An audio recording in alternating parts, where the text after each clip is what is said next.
This is Café Wish Podcast Live, and I am your host, Cabin Black. All right, so this is, I think, my fifth or sixth live. I think it's the sixth live. Okay, and if anyone has been watching my YouTube videos that I have posted on YouTube, the channel is Café Wish Podcast. I have uploaded a few new videos that you can check out.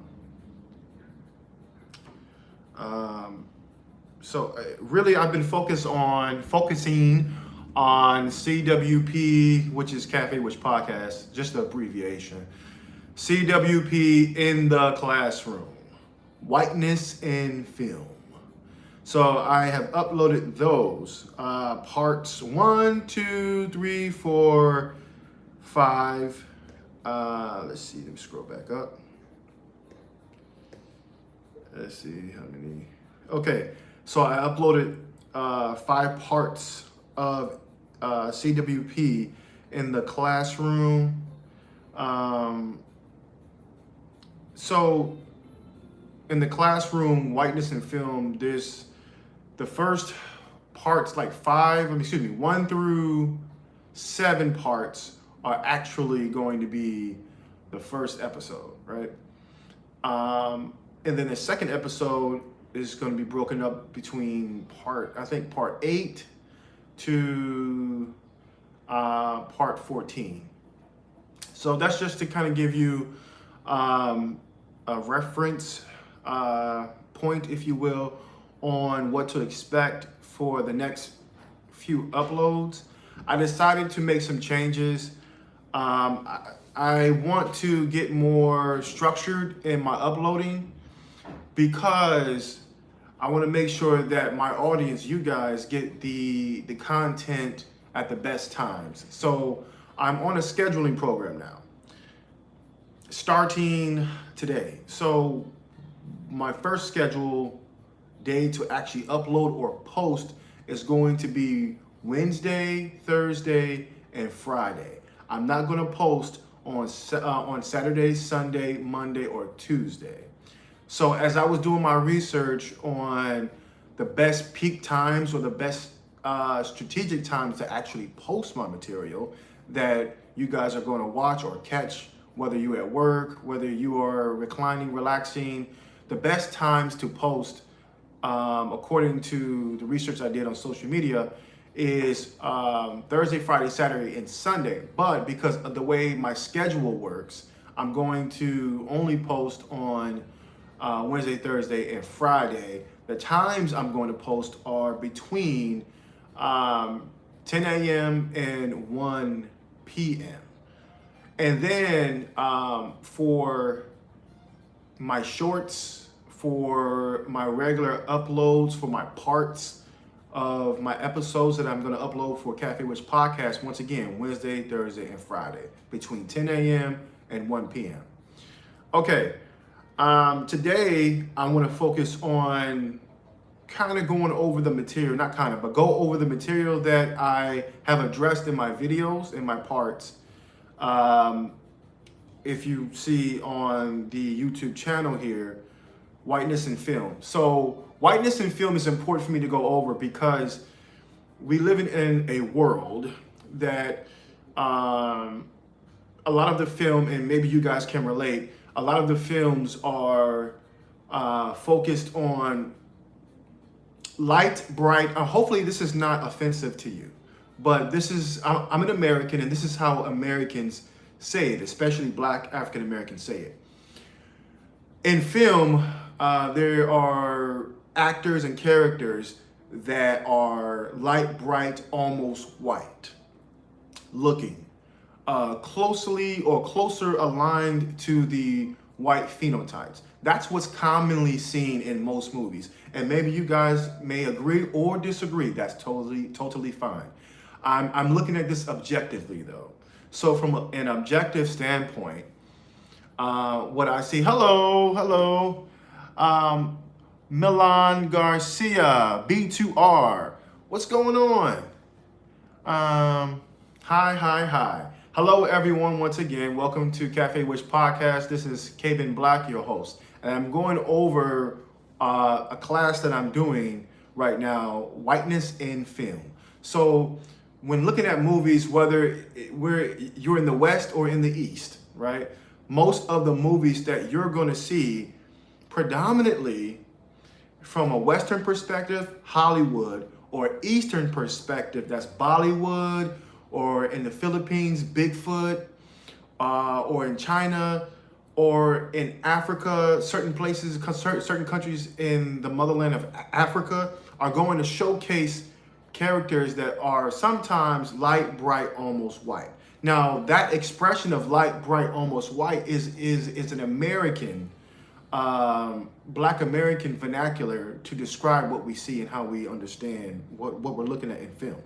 Okay, so, and I wanted to go over a piece of the class that I had addressed, and that was I was going over the chronological order of how humans, Homo sapiens, came to be spread across the globe, starting out of the motherland of Africa.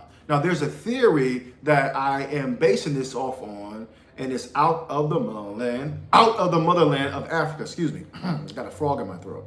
And so basically, what that entails is that we as humans, Homo sapiens, have pretty much migrated out of the continent and went northwest to Europe, northeast to Asia, southeast to Australia, and all in between, southwest to, east around to South America, moving up to North America.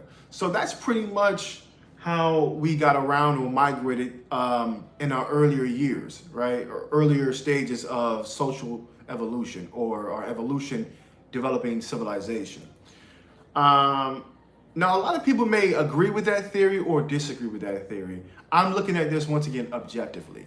And how does this relate to whiteness in film? It does, because I'm pretty sure you all seen different movies that are considered historical pieces, right? What's an example? One is the Ten Commandments, that old film that you've seen. Everyone there is white, right? Looking, or white, bright, almost white looking. The only people of color that are there are black people, and they are known as the Nubians, right? Or the Ethiopians. And another movie would be Noah. The film about Noah's Ark and how, Noah had to build an ark. He heard a message from the Lord. He started building an ark, and he had to start saving people, saving animals and whatnot. And everybody in that film was what? Pretty much look white. Passion of the Christ, right? When they were portraying our Lord, Jesus Christ of Nazareth, everybody in there was light, bright, almost white looking. What's another film? Historical piece. The Last Samurai. Who's seen that? The Last Samurai was talking about, the wars that they were fighting during the the Industrial Revolution era, of how the East was colonizing Japan. Now, there's some truth there, but there's a lot of mythology going on. There's a lot of truths and facts that they omitted to create that film. And I addressed certain of these facts and historical references in whiteness in film. Because The Last Samurai, if you ever seen it, everyone in there is light, bright, almost white looking. And if you guys know anything about the indigenous people of Asia, all my Asian people here know that the indigenous people of Asia are known as what? The Negritos, right? So what do they typically look like, right? They typically look like darker skin. Some have curly hair, some have straight hair, some have long hair, long straight hair, okay? but majority of them are going to have curly or have that woolly afro type of hair. And that's okay, and that's beautiful. But in film, it's not represented as that. So when we look at The Last Samurai, where are they at? Trust me, they were there. Where are they at? In Chinese films, the Kung Fu, woo, wah, choo, choo, choo, choo. We all love the Kung Fu films, right? The amazing Kung Fu films from China, from Cambodia, all these other places, from Thailand, right? And when we watch these films, we know that the indigenous people are black or look black, like black people. Where are these black people, these black Asians in films? Where are they at? Do they get to have representation? Do they get to have someone to speak for them, speak for their experience, speak towards their to their lived experiences? Now, if we're going over historical pieces of film, then we should be addressing it from, in my opinion, from the Aboriginal indigenous perspective, because these are the people who were there if we're talking about historical pieces. So I'm not trying to get into a religious argument or debate. That's not what this is about. At least not this part that I'm dealing with, whiteness in film. It's not. I'm not dealing with a lot of the religious stuff, right? I'm dealing with historical evidence, things that can be proven to be true based upon facts. With that being said, let's get into the live. All right, so I'm going to continue the conversation by reading an article. It's coming from science.org, and it's relating to the fact that Eurasianism is a political ideology that was created by white Euros and also white Euro Asians. What I mean by that, in Russia, from Russia to Turkey, to Hungary, to Greece, to pretty much going to Western Europe, where the Mediterranean region is, all the way to where China and down to Japan, they all have accepted this political ideology of Eurasianism. Now, Eurasianism didn't start with Asia. It started in Europe, right? Or it started with white Euro people from Russia, but also from Turkey, also from Greece, also from all these other places, all these other countries. Now, all of this may be offensive to some people, and some people may not want to listen to it. And that's totally okay. People want to go play football, they want to go play soccer, they want to go, people want to go watch a movie, people want to be entertained all the time. And we live in a time where everybody wants to be entertained. Nobody wants to be educated. Nobody really wants to know history. The nerdy stuff, nobody really cares about. I'm not judging. I just understand the world that I live in, the world of worlds, as I like to say, that I live in. And for those who care about this type of information, those who care to learn about this knowledge, then I welcome you. Welcome, welcome, welcome. And this is a safe space for you. Anybody who is looking for a place and a space where they can nerd out and just learn about history, learn about different perspectives, learn about science, learn about math, learn about the Black American experience, learn about the global Black experience from Asia, from Australia, from Africa, from Europe, from South America, and from North America. If you were indigenous or Aboriginal, or you are Black, or you experience what it means to be Black, this is for you. If you care to, if you see yourself as brown or yellow, this is for you. This is for people of color who understand what it is like to go through or live life in a particular way. Once again, this is not going to be for everybody. I'm very niche. So I just wanted to say that and get that out. Okay. Muiz Alias 112. I'm listening, but will not interact because I'm at work. Okay. Well, those who are at work, you don't have to interact. You can just listen. And I appreciate you listening. I appreciate everyone right now who's on the live. So thank you, thank you, thank you. I hope you're having a great day so far. It's what, 1 o'clock now. I hope you guys got your lunch. I hope you guys ate breakfast, got your lunch. And if you're at work, power through, power through. You got this. All right, back to the live. Now, I'm reading an article from science.org, and the article is entitled New Evidence for Out of Africa Origins. All right. Y chromosome markers are similar in Africans and Asians. All right. So let's get into the article, shall we? Now, I'm relating this to whiteness in film because whiteness in film is ideology that Hollywood uses and that everyone, pretty much the elites in the multimedia atmosphere, uses. So this is how it relates, because anytime, once again, you look at historical pieces, anytime you see anything about Asians or South Americans or Americans, it's always coming from a light, bright, almost white imagery, phenotypes, and it's coming from really what's pretty much a whitewash interpretation of things. And if you're into that, then fine. I'm not here to bash you.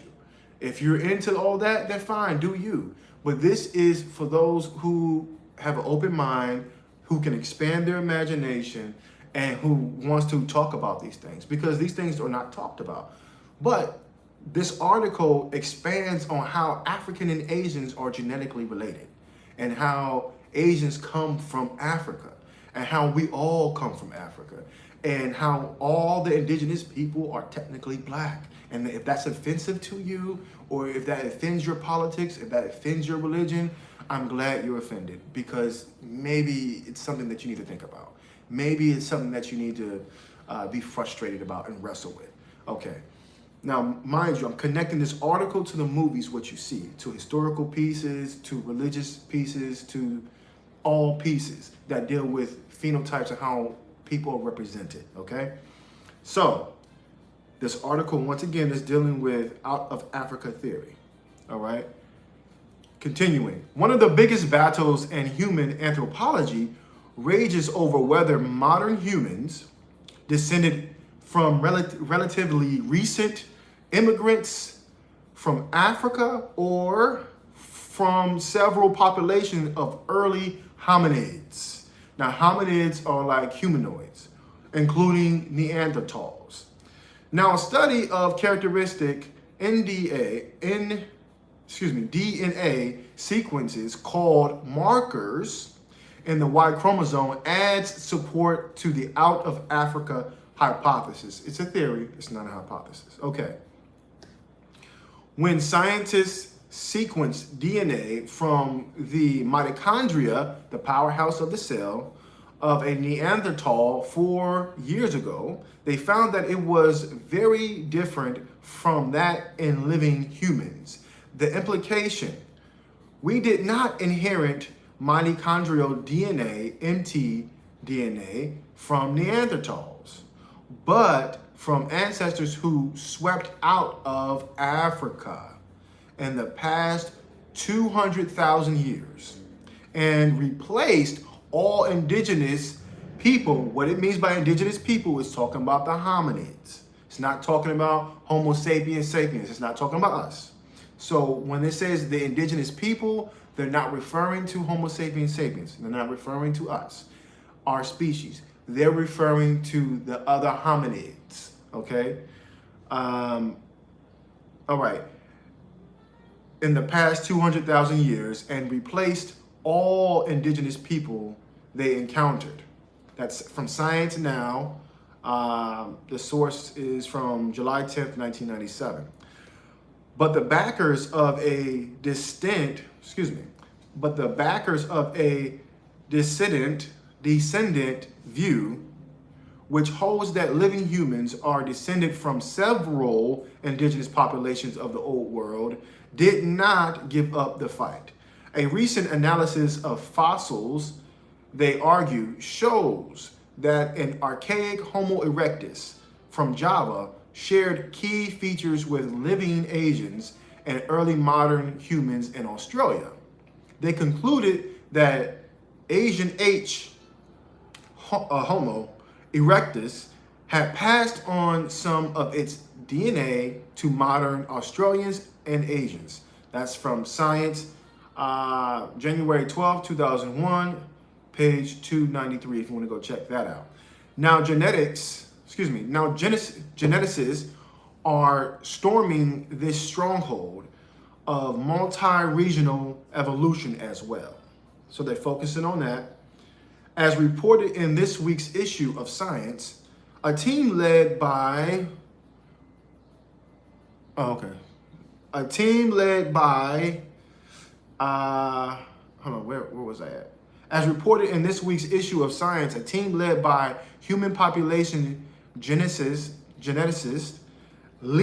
Dr. Li Jin of the University of Texas, Houston, and Fudan University in China took blood samples from 12,127 men in 163 populations in Asia, including China, Southeast Asia, and Siberia.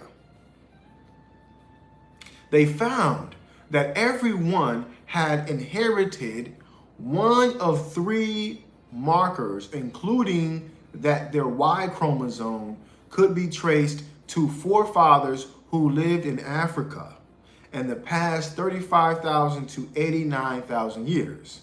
Here's a quote from Dr. Jin. "We came to a simple conclusion. There are no mutations left from archaic Asians." I'll read that again. Dr. Jin Lee says, "We came to a simple conclusion. There are no mutations left from archaic Asians." What does that mean? Let's continue to find that out. Let's continue to read. But because human genomes are a mosaic of genetic lineages, or a beautiful tapestry mixture of different genetic lineages, it is still possible that some of our nuclear DNA came from archaic humans who were not part of the recent migration out of Africa. Here's a quote. "You can nail it down from the perspective of the Y and MT DNA, but that still leaves us at the doorstep of the nuclear genome," in quotations. Cautions evolutionary geneticist Michael Hammer of the University of Arizona of Tucson.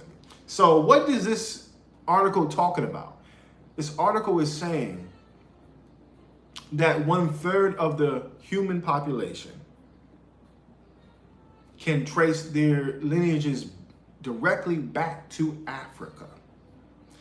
And then actually I read a little bit from the research.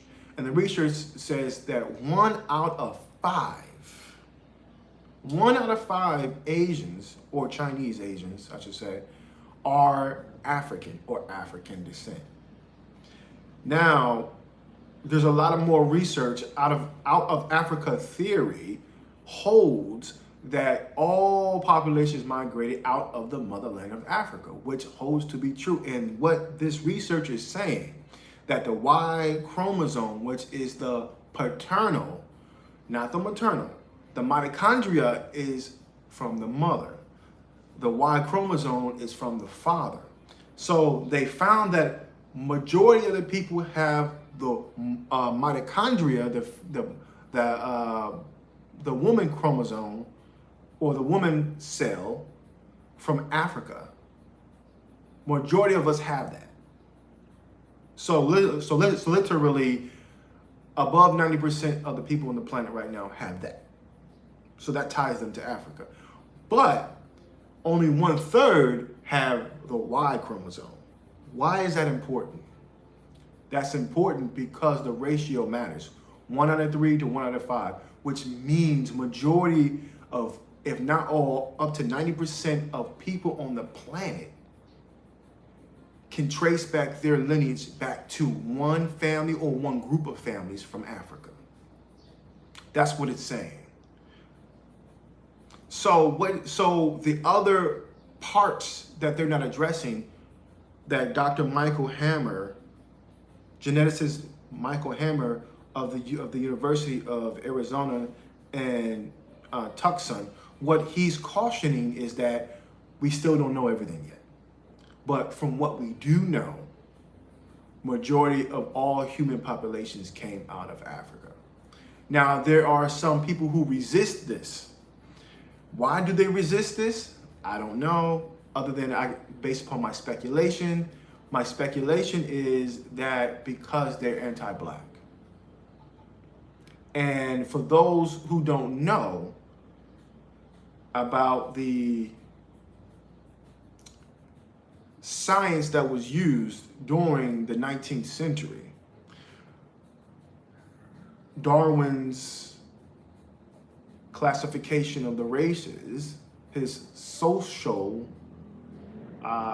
science of how he created through observation that he concluded that there was a hierarchy of races. Now, this research was going on way before him. This research of whiteness and blackness was going on back in the 13th century. Okay, that was during the White Euro Renaissance, during a time in Europe where Black people were in rulership on Western Europe and Eastern Europe. Okay, you can do your own research, or you can stick around, and I will bring that information out eventually, and you will get the breakdown of that. Yes, but Black people, just to let you know, Black people, what I mean by Black people, I'm not talking about Black people as you understand it. I'm talking about Black people who are genetically related, indigenous people, Black people who look like me, and if you look like me, then you will be under the banner of Black in this regard. So Black people ruled Europe from the 4th century AD for those who are Catholic or Christians, and those who are secular BCE. From the 4th century to the 15th century, Black people ruled Europe. So for 1,000 years, Black people ruled Western Europe and Eastern Europe. Okay. Now, how is all of this relevant? Well, it's very much so. Because during that time of the 13th century, which was the White European Renaissance, the Renaissance was named that from, I believe, a French term that which means rebirth. And what is going into the Middle Ages. The Middle Ages was coined that because it's between the Greek and Roman powers, when they fell, to the 15th century, the 13th to the 15th century, where white European powers started to increase back again into the world. So that gap, that gap between the Greek and Roman and the modern world that we live in today was called the Middle Ages. And during that Middle Age, for 1,000 years, Black people ruled from the 4th century to the 15th century. Black people ruled Western Europe and Eastern Europe. So, I say that to say, going back to the information here, we all come from Africa, according to this theory, and scientists support this notion. Now, other scientists do not. Once again, they do not, because I have a strong suspicion to believe the reason why they don't is because they are anti-Black. Once again, they are either leaning on their ideology of Darwinism, the classification of the higher races, or the classification of the races. So the higher races, in his view, in his scholarship, was white people. Who are white people? The white races, white Europeans, from Western Europe to Eastern Europe. He classified them as the higher races. And the lower races were the Asians, the blacks, South Americans, so forth. So he labeled them or numbered them in different ranges, right? So it goes into Mongoloid, Negroid. All this is pseudoscience, by the way. So Mongoloid and Negroid, they're one and the same. How do I know that? Well, because the scientists are telling you that. Because 1 out of 5 Chinese people, just alone, come from Africa. So they're African, right? Or they're black. 1 out of 3 of people globally can literally be chasing their DNA straight from the Y chromosome back to Africa. So that means that 1/3 for sure are black.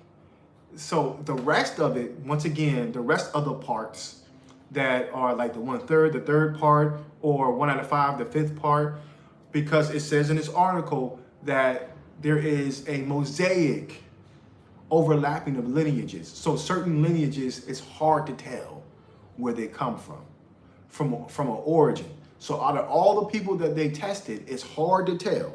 But what they are sure of is 1/3 and 1/5. That's surety. That's the most information that we have. So therefore, what we have up to this point supports out of Africa theory. Now, how does this apply to whiteness in film? Because going back to imagery, representation matters.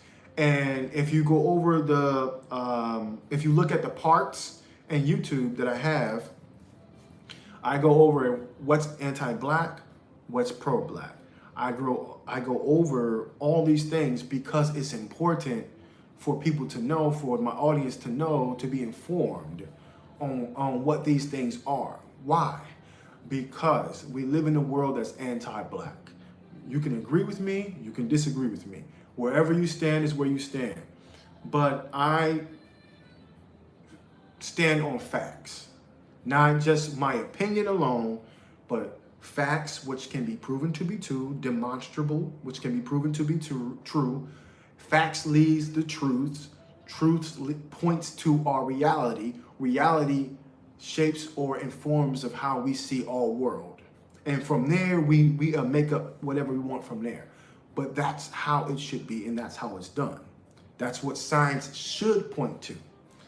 But science has a history of being anti-black. Science has had a strong history of being pro-white or supporting whiteness more than the truth, more than the facts, right? More than what can be demonstrated, okay? So I'm gonna move on to another article. All right. Now this article was written by an Asian. It's an essay, not an article. This is a research that Dr. Yi Zhang has done, has committed their work to, okay? So this is an essay written by an Asian, right? I don't know if they're Asian American or not, but they're definitely Asian. Dr. Yi Zhang wrote this article or this essay entitled Asiatic Black Man. His source was W.E.B. Du Bois and Langston Hughes. It was their time spent in Soviet Asia. All right, here's the abstract or the introduction. This essay seeks to revisit the curious case of the Asiatic black man by demonstrating how this identity inherent in the collective unconsciousness and shared by Muhammad Ali, W.E.B. Du Bois, Langston Hughes, Paul Robinson, could be consolidated as an imagined community. Because at that time, imagined community is that they didn't have the science to support the Asiatic black man, but they knew by observation and by history that indigenous Asians are black, and that indigenous Asians, indigenous Australians, indigenous Africans, indigenous South Americans, indigenous North Americans, and indigenous Europeans all share similar backgrounds and also identity in blackness. So that's what W.E.B. Du Bois and Langston Hughes were investigating and were writing about in their time spent in Soviet Union, which Muhammad Ali, James Baldwin, and Paul Robinson also went along with them, but he didn't stay because he got sick and he had to return, but to return back to the States. But it's something that majority of all the black intellectuals and athletes, one to mention Muhammad Ali, supported. And it's important to say that each of these names that were mentioned are part of something called the Harlem Renaissance. Now, you can hold to the Harlem Renaissance being the capstone of blackness or not. Some suggest that the crystallization of blackness didn't begin during the Harlem Renaissance, but it began before that, right? But most people take to the view that Harlem Renaissance, hello, Be Cockin' Dog 9917, hello, brother. Support me too. Okay, hello. How are you? Not to be rude, I hope you're enjoying the live. Yeah, and continue to watch, listen, and to support the channel. Like, share, subscribe, and then message me if you want to connect or if you want to communicate. Just message me. Send me a comment, send me a message, and I'll return to you. All right. I will return the comment. I will return the whatever you write. I'll respond. Okay. All right. So the Asiatic black man is an ideology that is known in this essay as imagined community, once again, because they could not scientifically prove this ideology to be true. But once again, it was propped up or a capstone of the Harlem Renaissance. And the Harlem Renaissance, some believe, were the crystallization of what blackness was, or the representation of the height of intellectuality, art, the artistry, the sciences, all the above of what blackness is or was. Some people hold to that to be the Harlem Renaissance. Whether you do or don't, whether you think it started before then or after then, it doesn't matter, as long as we address it. So I'm just addressing it, and this is my way. So I support that Harlem Renaissance was the crystallization and the capstone of blackness in modern times. What I mean by modern times, because it happened during the early 20th century, which was modernity. So blackness has been rebirthed during the Harlem Renaissance. And during this time, W. Du Bois, Langston Hughes, and Paul Robinson, and other like-minded individuals investigated and wrote about the Asiatic black man. Okay, let's continue to read. And I like to go on my tangent, so just bear with me, okay?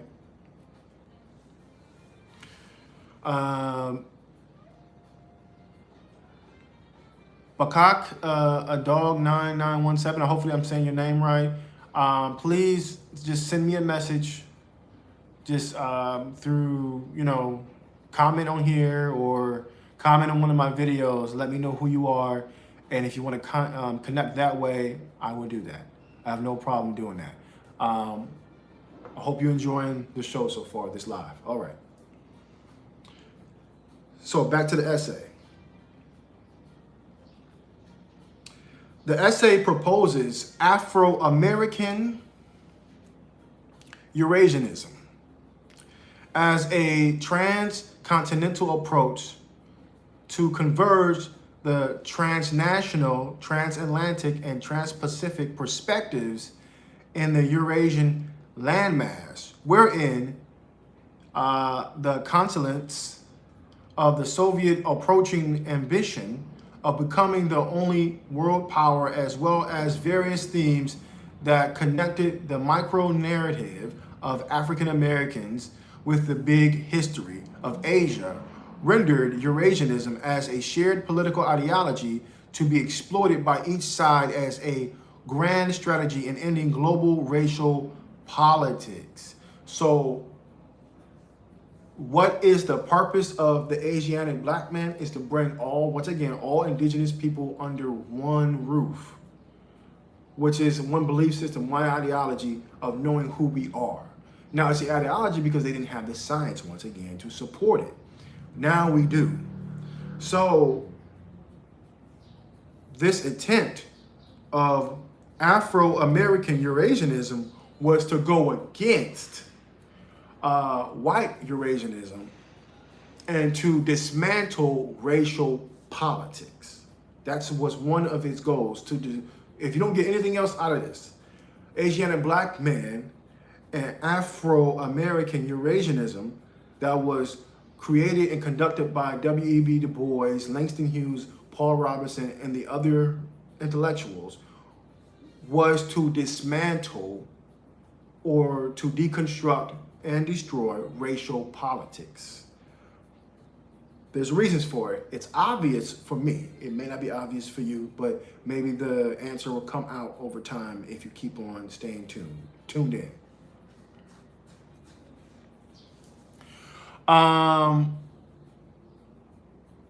Moise Leas, he speaks Urdu. Please continue. Okay, thank you. All right.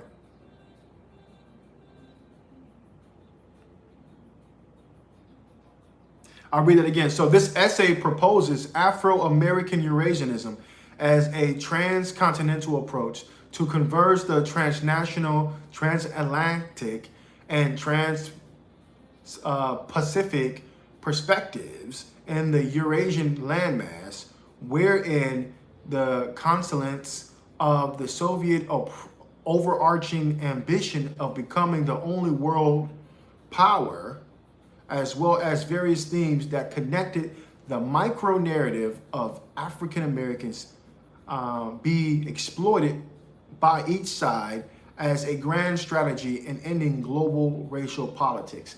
So why did they want to end racial politics?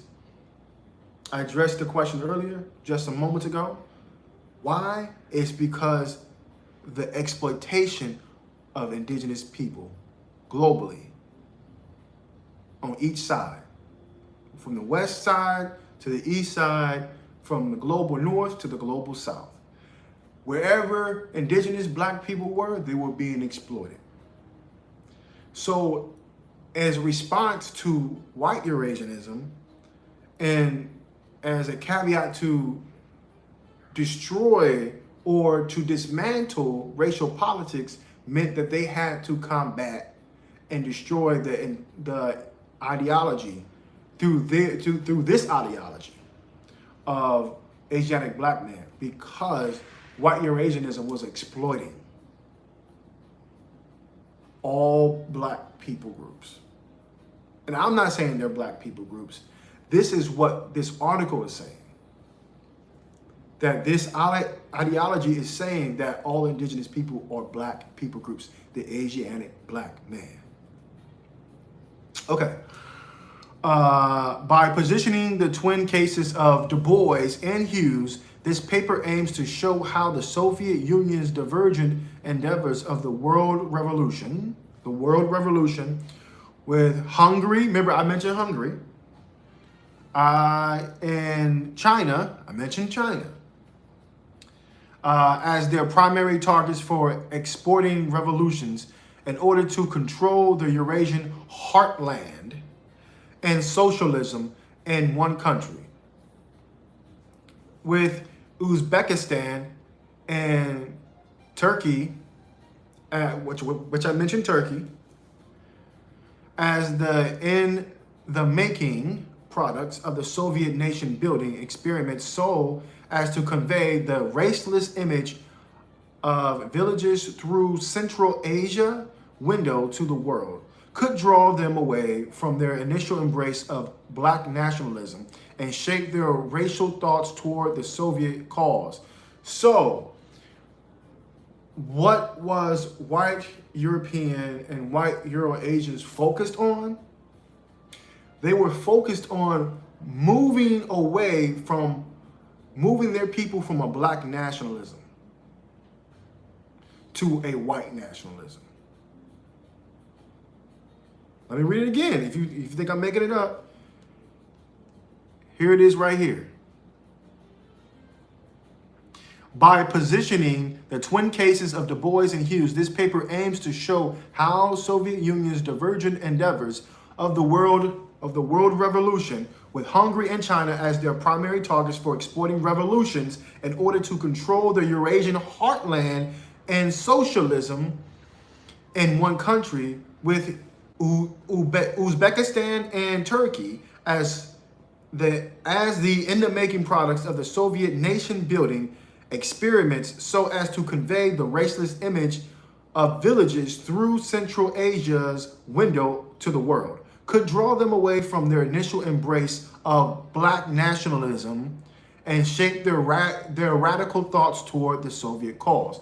So, once again, why was white Eurasianism created? To control Asia. I said this in another interview that I posted on YouTube. If you go through my interviews, if you go through my material, in my classroom material, you're going to listen and find it. Maybe I will research it and repost it again. Maybe I won't. But I made it my point to address this. White Eurasianism is the attempt to radicalize the Asian people to believe in whiteness or white nationalism.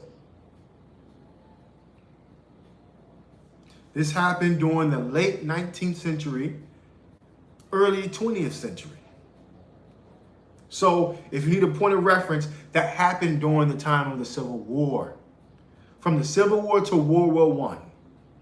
From the Civil War to World War I to World War II. So from the 1860s to the 1940s. This is what was going on in this window of opportunity. White Eurasianism was being pushed in Asia, radicalizing the people.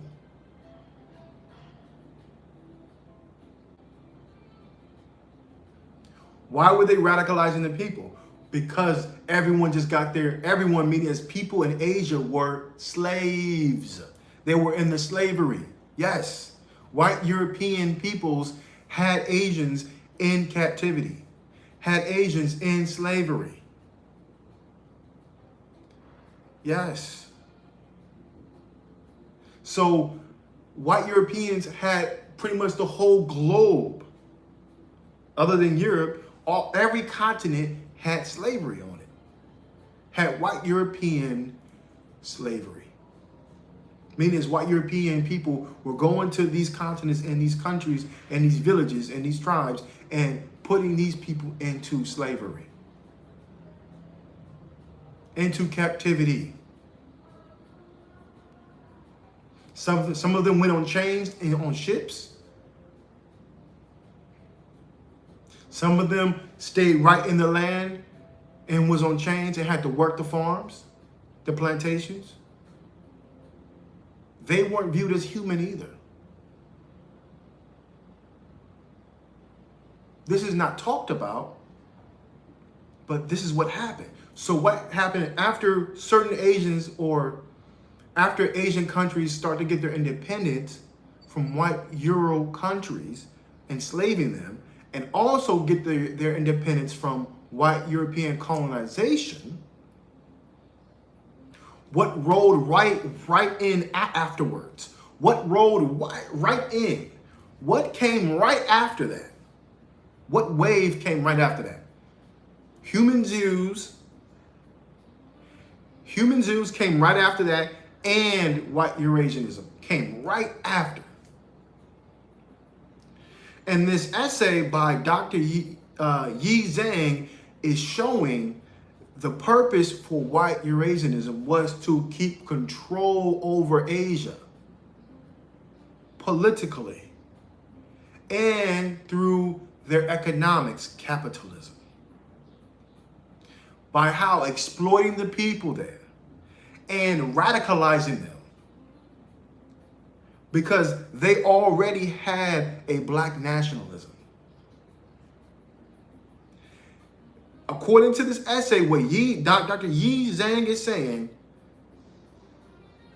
according to this introduction, this abstract, the summary of what this essay is about, Dr. Yi Zhang is saying that Asia had a black nationalism prior to the radicalization of them, which means they understood who they were. They knew where they came from. What happened right after Asia got their freedom from slavery and their independence from colonization? Human zoos rolled right in afterwards, and Eurasianism, the next wave, came right in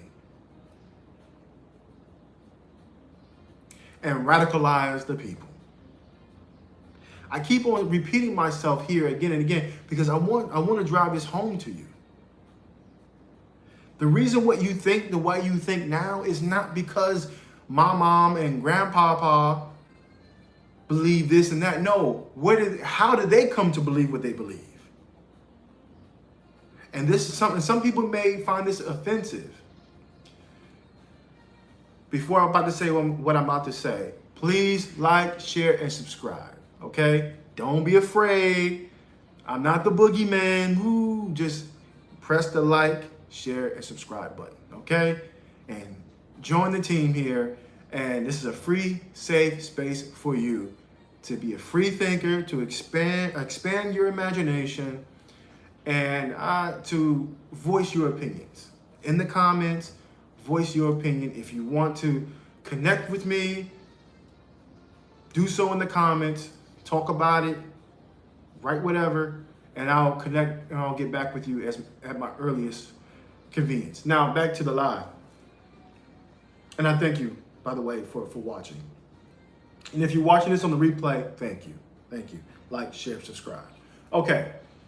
So how did your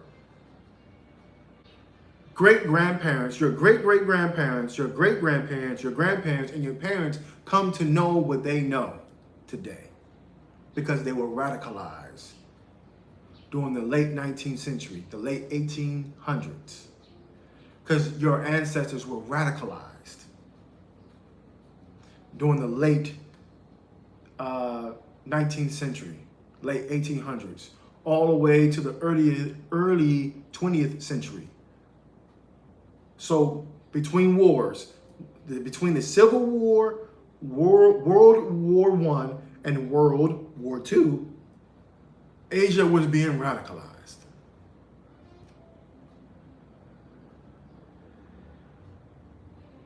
To not think of themselves to be black, to not think of themselves to be African, to not think of themselves to be African descent, to not think of themselves to be a people of color, to not think of themselves to be indigenous, to not think of themselves to be who they were, but to think or rethink or reimagine themselves to be something different, which we see today. If you look at old pictures from yesterday of Cambodia, old pictures of yesterday from Malaysia, old pictures of Chinese people, old pictures of Japanese people, old pictures of the Philippines, Filipino people, just look at all the old pictures of Asians. Now watch movies from China.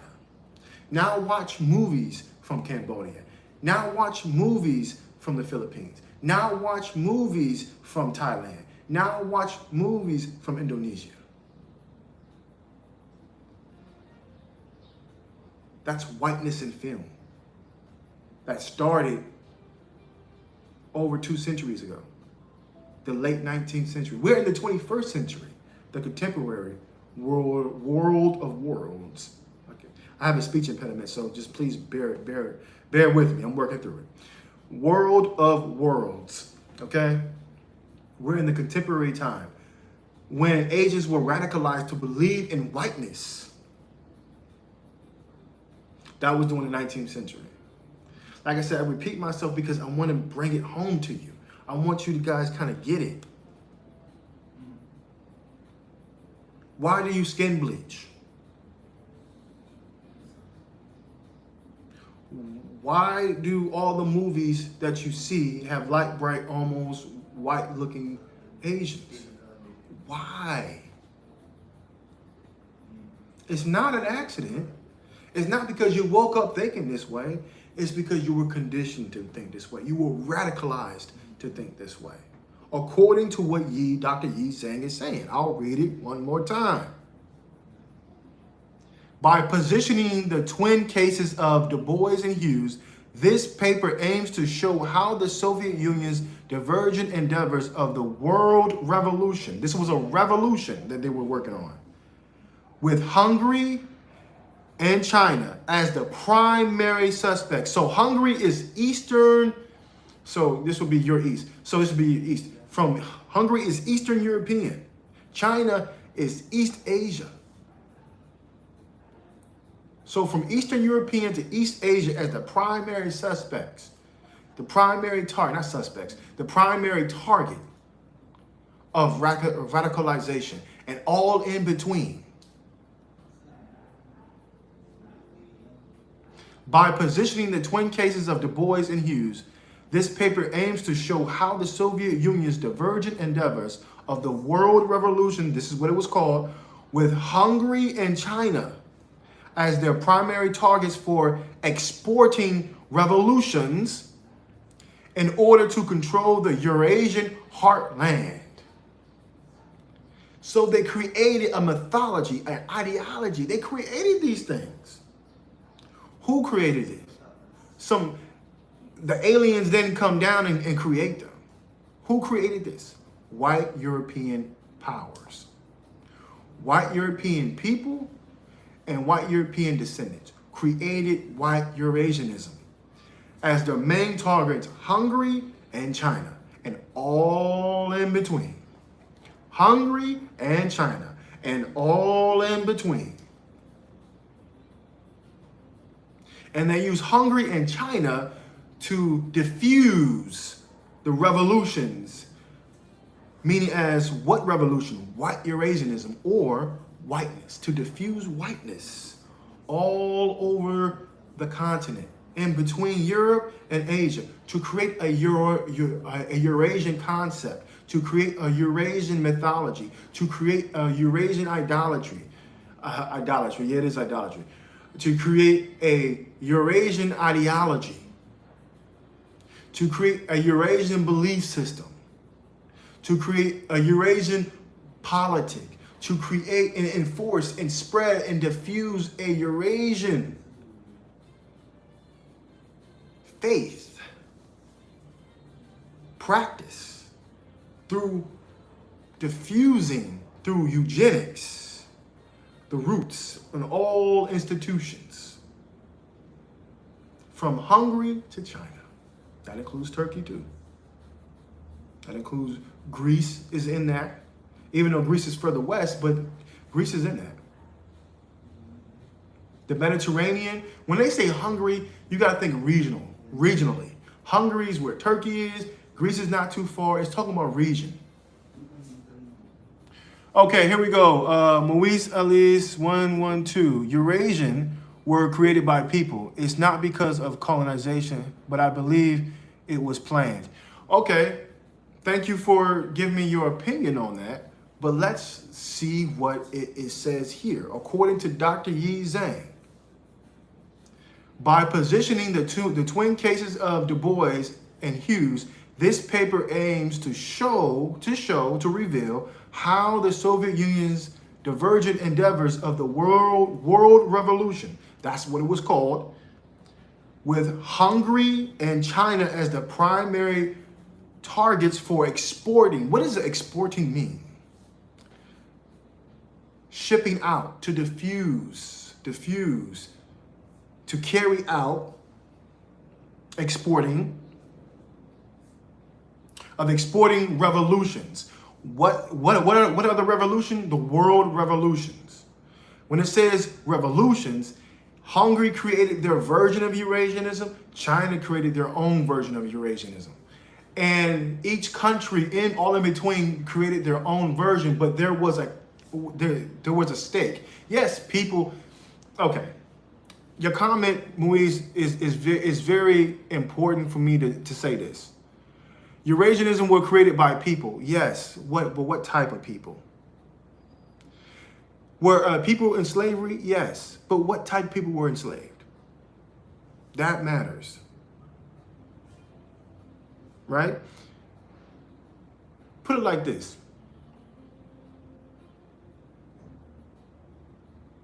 Is everybody, I don't know, Chinese? No. But are Chinese people?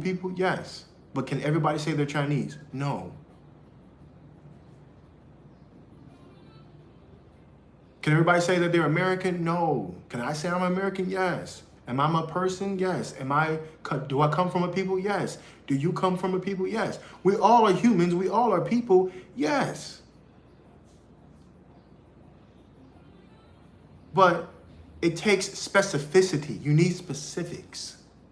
That's why specificity is a word. Let's look up what specificity means. That's an English word, right? Specificity. This is coming from Merriam-Webster. Specificity generally refers to the quality of being exact, particular, or clearly defined rather than general. So Eurasians were created by people. That's generally speaking. But I'm not talking in generality. Science doesn't talk in generality. Politics doesn't talk in generality. Sometimes it does, but in this instance, it's not. It's very specific. Specificity generally refers to, I'm reading what specificity means, according to Merriam-Webster.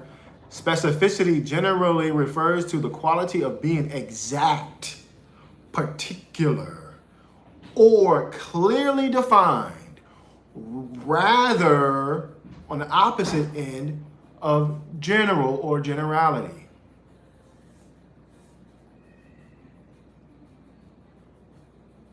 So we can't just say, for specificity's sake, we can't say people created Eurasianism. In philosophy, that's called a moot point. A moot point. What's a moot point? Let's see what that is.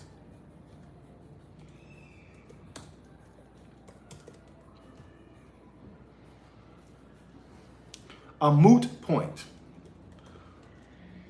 We call that a moot point in philosophy. Okay, this is coming from Grammarly. A moot point is an issue that is no longer relevant or has become purely academic because it no longer affects the situation at hand. It's a moot point. Because we're not talking about, okay, so did all people go through the human zoos? No. Did all people go through certain type of slaveries? No.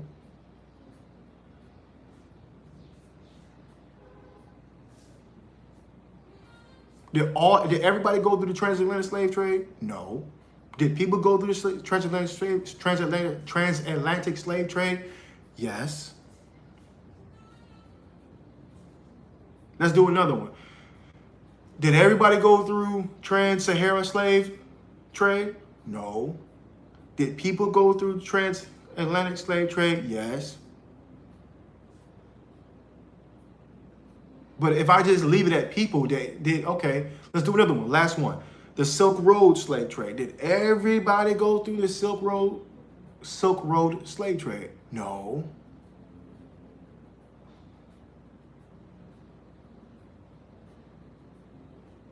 Everyone didn't.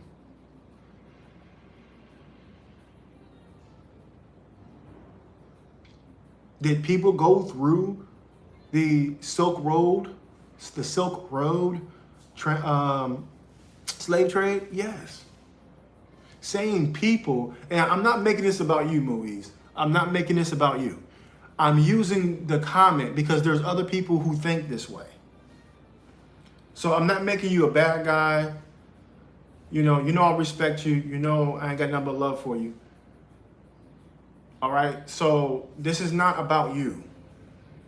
I'm talking to the greater perspective that this comment represents because other people think this way. Oh, people went through this. Oh, people went through that. I mean, what type of people are we talking about? Right? Specificity.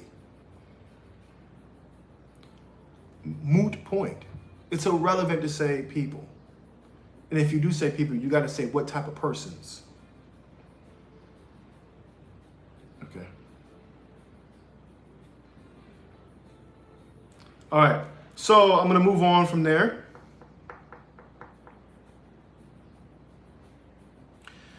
So here's from my notes, right? I take notes on these things. So this is what I wrote from my notes.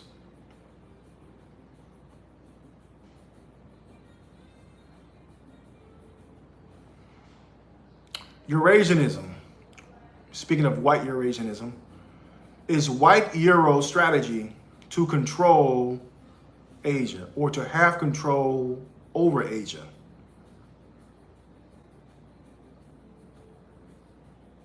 Here's a if and then. Here's a if and then. If white Euro controls Asia, then white Euro has the supplemental power and backing to control the world of worlds around the globe. I call the world of worlds because there is an overarching mega narrative that has been shipped around to each world, each country, each nationality, each hemisphere, each region of whiteness, right? And there's different variations of whiteness. This is why I ask, are there, in one of my classrooms, one of my parts of the first episode of my classroom, or in the classroom, whiteness in film, I asked the question, is whiteness in film? Is whiteness in religion? Is whiteness in politics? Now I'm carrying on. Is whiteness in politics? Is whiteness in race, in racism? Is whiteness in healthcare?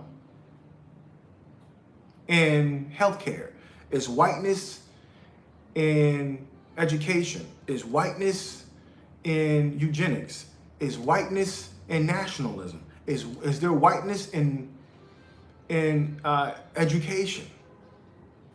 Is there whiteness in biology? Is there whiteness in science? Is there whiteness in chemistry? Is there whiteness in eugenics? Is there whiteness, I already said eugenics, is there whiteness in geneticists or in genetics studying? Is there whiteness in biology, chemistry? Is there whiteness in all forms of institutions? Yes. I'm saying yes.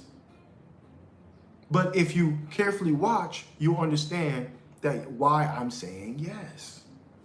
Now, I'm a little bit overexpressive. So if my zeal or my passion that I have or my excitement is a little bit too much and I get a little, intense, please don't be offended. I'm working on it. I'm working on dialing it back, all right? So bear with me as I'm making these changes. Once again, this is a new podcast and I'm new at this. So if you didn't know, I'm new at this. So I'm working through my own mechanics. I'm working through all my own stuff. Okay. Back to my notes. So Eurasianism. White Euro strategy is to have control of Asia. Here's an if and then. If white Euro controls Asia, then white Euros have the supplemental power and backing to control the world of worlds around the globe. Meaning the battery for white Euros in this if and then is Asia. Without Asia, white European powers don't have the backing to continue to spread whiteness. That's an opinion. I'm not saying that's a fact. That's an opinion. That opinion can be wrong. But there's a reason why between the Civil War, World War I, and World War II, that whiteness packaged in white Eurasianism was supplanted, meaning as overtaking the people, radicalizing the people to move away from their blackness and the black nationalism that they had. Meaning, what does that mean? They had an origin understanding that they were black or blackness or the people of the soil, people of the ground. They had an understanding that they were from Africa. They had an understanding that they were connected to Africa. They had an affinity for Africa. They had a connection to Africa. They had a connection to black people globally. Yes, black people knew about each other globally way before colonization. During the Middle Ages, that middle time between Greece and Rome powers and Western powers, between that is called the Middle Ages. Yes, black people knew about each other globally then, and even before then. That knowledge just didn't dissipate. What helped it? What supplanted it? How were Asian people radicalized? Through whiteness. Through white Eurasianism. Okay. Here's another if and then. If white Euro loses control of Asia, then white Euros have no supplementary power and backing to control the world of worlds around the globe. Meaning, they don't have their battery. If white Euros don't have Asia as their battery, if they don't have a control over Asia through their whiteness by way of white Eurasianism, all the other revolutions, as the paper said, or variety of whiteness, variety of white Eurasianism. If white Euros don't have that battery of Asia, then they don't have power of the world of worlds, meaning as their powers will begin to fall apart. That's an opinion. And that opinion can be wrong. But if they don't, this opinion is supporting that if they don't have Asia in their pocket, if they don't have Asia in their back, if they don't have Asia as a battery, then white Euro cannot stand. They'll fall apart.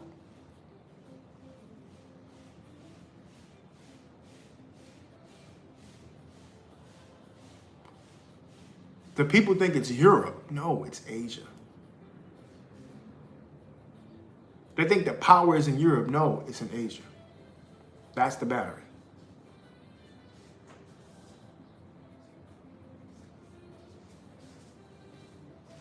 But that's an opinion. And that opinion can be wrong.